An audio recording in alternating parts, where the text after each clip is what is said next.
We're back, and today we're explaining bathroom zones. There's quite a lot to unpick here, so bear with us. I'll try and go through it as quickly as I can. One of the questions we get quite a lot domestically with our wiring is, can we have a light switch or an isolator switch for our underfloor heating in the bathroom? So let's get into it. We'll start with your basic downstairs toilets and cloakrooms, things like that. Basically, there's not many rules in here, so yeah, you can have switches in here, fans, accessories, it doesn't really matter too much. Because there's nothing with a body of water in it, there's not so many rules around that. Same for sinks in general in the kitchen, as long as they're generally 30 centimetres away, it's normally not a problem. Shaver points can even go a bit closer as well. So we'll take this bathroom as an example. We have a standard bath here with an opening and glass door.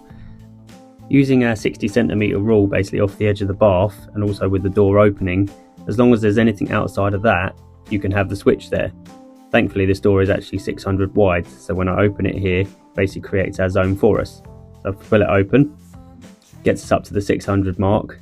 So anything beyond that glass panel, basically, we can have electrical connections in there, switches, etc.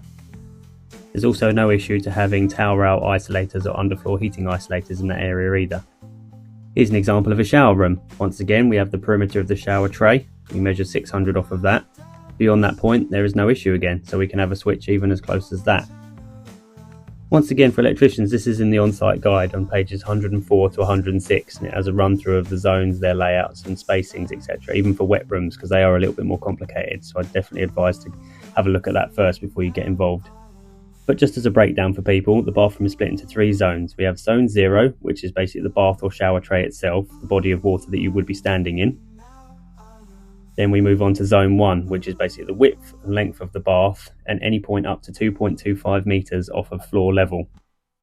You can actually have extractor fans in zone 1, but there is a few on the market and they have to be specifically zone 1 rated fans, so don't be fooled and shouldn't be putting in anything that's not. Or the low voltage ones, but they're kind of old hat now. Then we have zone 2, and that is the magic 60 centimetre mark outside that bath zone. Once again, there's limited accessories in here, only shaver points and extractor fans under those rules again.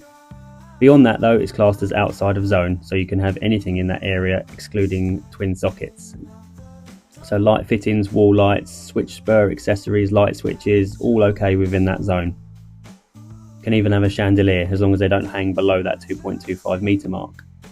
For twin sockets, you need to be at least 2.5 metres away from the edge of that zone or the edge of the bath tray. You wouldn't want to exactly cut it this fine, but here's an example of how far away it should be from that tray. But you know what, if you've got a massive bathroom and technically it's 2.5 metres away from the tray, arguably you could have a socket in there.